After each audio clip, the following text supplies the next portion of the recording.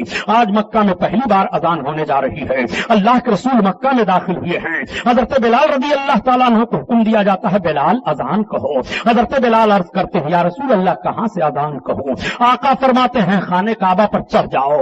کعبہ کی چھت پر حضرت بلال چڑھ گئے۔ حضرت بلال نے سرکار کی طرف اپنے رخ انور کو کر لیا اور اذان دینا شروع کر دیتے ہیں۔ جب دیکھا مکہ کے اور بڑے بڑے لوگوں نے جو ابھی ادھر ادھر تھے اپنے اپنے گھروں میں چھپے ہوئے تھے کہ بلال جیسے حبشی غلام کو رسول اللہ نے خانہ کعبہ پر چڑھا دیا ہے، اتنی عزت دی ہے تو سارے مالدار بھی باہر نکل آئے۔ جب رسول اللہ نے غلام کو اتنی عزت دی ہے تو مالداروں کو رسول کتنی عزت عطا فرمائیں گے؟ سارے کے سارے لوگ مسلمان ہو جاتے ہیں۔ میرے سرکار نے مکہ فتح فرما لیا، مکہ کے لوگ اسلام قبول کر لیتے ہیں، اسلامی جھنڈا لہرانے لگتا ہے۔ مدینہ طیبہ کے سارے لوگ اسلام قبول کر لیے ہیں، اسلامی جھنڈا لہرا رہا ہے۔ نبی اسلام بڑھتا چلا جا رہا ہے، اسلام پھیلتا پھولتا چلا جا رہا ہے۔ بڑے بڑے قبیلے کے لوگ آ رہے ہیں، اب کوئی نہیں بچ رہا ہے۔ ادھر ادھر جو بھاگ گئے تھے وہ پھر اپنے اپنے جنگی محاذ کو قائم کر رہے ہیں۔ یہ خیبر کی جنگ ہے، یہ فلاں جگہ کی جنگ ہے، یہ جنگ موتا ہے، یہ فلاں غزوہ ہے۔ کئی غزوات ہوئے ہیں، اللہ کے رسول صلی اللہ علیہ وسلم نے 9 غزووں میں شرکت کی ہے۔ غزوے اور سرایا ملا کر کے 27 سرکار صلی اللہ تعالی علیہ وسلم کے اس ظاہری زندگی میں نبوت و رسالت کے ہوئے ہجرت کے 5ویں سال اللہ کے رسول کے سامنے غزوہ خندق کا معاملہ پیش آیا تھا اور اس کے صرف 2 ہی سال کے بعد مکہ شریف کے فتح کا معاملہ سرکار کے سامنے آیا ہے۔ اللہ کے رسول صلی اللہ تعالی علیہ وسلم نے مکہ کو فتح کیا، ٹھہرے رہے سرکار۔ اللہ کے حبیب جب ٹھہرے رہے زیادہ روز ہو گیا تو مدینہ والوں کو کچھ تشویش ہوئی کہ ہو سکتا ہے اللہ کے حبیب صلی اللہ علیہ وسلم یہیں رک جائیں، اس لیے کہ اپنے آبائی وطن پر آ گئے ہیں۔ کچھ نوجوانوں میں باتیں ہونے لگیں، تب تک سرکار نے سب کو اکٹھا کیا۔ آپ نے فرمایا میں نوجوانوں سے کچھ باتیں سن رہا ہوں۔ لوگوں نے عرض کیا ہاں یا رسول اللہ ہمارے نوجوان کچھ اس طرح سے کہہ رہے ہیں۔ سرکار نے انصار کو اکٹھا کیا، اے انصاریو سنو سنو، تم یہ سمجھ رہے ہو کہ میں یہاں ٹھہروں گا؟ ارے سن لو، میں تمہارے یہاں ٹھہروں گا، میں مدینہ گیا ہوں تو مدینہ ہی رہوں گا۔ انصار کی خوشی کی انتہا نہیں رہی، ان کو اتنی خوشی حاصل ہوئی کہ میرے سرکار پھر ہمارے شہر میں چل رہے ہیں، میرے آقا پھر وہیں تشریف لے چل رہے ہیں۔ نبی کونین صلی اللہ تعالی علیہ وسلم نے 18 روز یا 22 روز یا 19 روز رہ کر کے مکہ شریف میں اور پھر مدینہ طیبہ کے لیے میرے سرکار رخصت ہو جاتے ہیں۔ مدینہ طیبہ میں اللہ کے رسول صلی اللہ تعالی علیہ وسلم پہنچے، مکہ کی ذمہ داریاں اور صحابہ کرام کو سونپ دی جاتی ہیں۔ مکہ کی صفائی ہو گئی ہے، بتوں کی آلائشوں سے پاک کر دیا گیا ہے۔ مکہ کے گرد و نواح میں جو بڑے بڑے بت پائے جا رہے تھے صحابہ کو بھیج بھیج کر کے سرکار نے ان سب کو توڑوا دیا۔ آج تو گڑیا جیسے لوگ کہتے ہیں کہ تمہارے پیغمبر اسلام نے ہمارے بتوں کو توڑا تھا، کیوں ہمارے بتوں کو توڑا؟ میں ان سے پوچھنا چاہتا ہوں، بتوں کو کل بھی پیغمبر اسلام نے توڑا تھا اور آج بھی مسلمان بت کو معبود نہیں مانتا ہے۔ معاذ اللہ رب العالمین، تم معبود مانتے ہو تمہارا معاملہ ہے، ہم معبود نہیں مانتے ہیں۔ ہم تو معبود صرف ایک معبود کو مانتے ہیں جس نے ساری کائنات کو پیدا کیا ہے، ہمارے پیغمبر اسلام نے شرک اور کفر سے قوم کو نکال کر کے ایک راستے پر لا کر کے کھڑا کر دیا ہے۔ مذہب اسلام حق ہے، جال حق و زحق الباطل، ان الباطل کان زہوقا، آیا حق اور مٹا باطل، بے شک باطل کو مٹنا ہی تھا۔ تمہارا یہ اعتراض کہ پیغمبر اسلام نے کیوں توڑا بتوں کو، یہ اعتراض کوئی اعتراض نہیں ہے۔ پیغمبر اسلام نے بتوں کو توڑا، بتوں کی آلائشوں سے لوگوں کو پاک کیا، یہ بت خدا نہیں ہے. پیغمبر اسلام نے ذہن دے دیا تھا ان پتھروں کے سامنے تم اپنا سر کیوں جھکا رہے ہو؟ یہ پتھر معبود نہیں ہے. تو جب معبود نہیں ہے تو انہیں نکال ہی دیا جائے گا, انہیں توڑ ہی دیا جائے گا. تم بھی تو پتھروں کو توڑ رہے ہو, پتھر توڑ کر سڑک بنا رہے ہو, پتھر توڑ کر لائن بنا رہے ہو, پتھر توڑ کر پل بنا رہے ہو, پتھر توڑ کر مکان بنا رہے ہو. اگر پتھر توڑنے ہی کی بات آئی ہے تو تم بھی تو پتھر توڑ رہے ہو. یہ کون سی بات ہے؟ ایک پتھر کی تم عبادت کرتے رہو, دوسرا پتھر اسی جنس سے اسے توڑ کر کے پھینک دو. یہ بات تو سمجھ میں نہیں آ رہی ہے. تم بھی تو آخر پتھروں کو توڑ رہے ہو. کل بھی پتھر توڑے جا رہے تھے, آج بھی پتھر توڑے جا رہے ہیں, قیامت تک پتھر توڑے جاتے رہیں گے. مسلمان کلمہ طیبہ بلند کرتا رہے گا, لا الہ الا اللہ محمد الرسول اللہ, اللہ کے سوا کوئی معبود نہیں ہے, محمد اللہ کے رسول ہیں. یہ کلمہ گونجا اور گونجتا رہا, گونجتا رہے گا.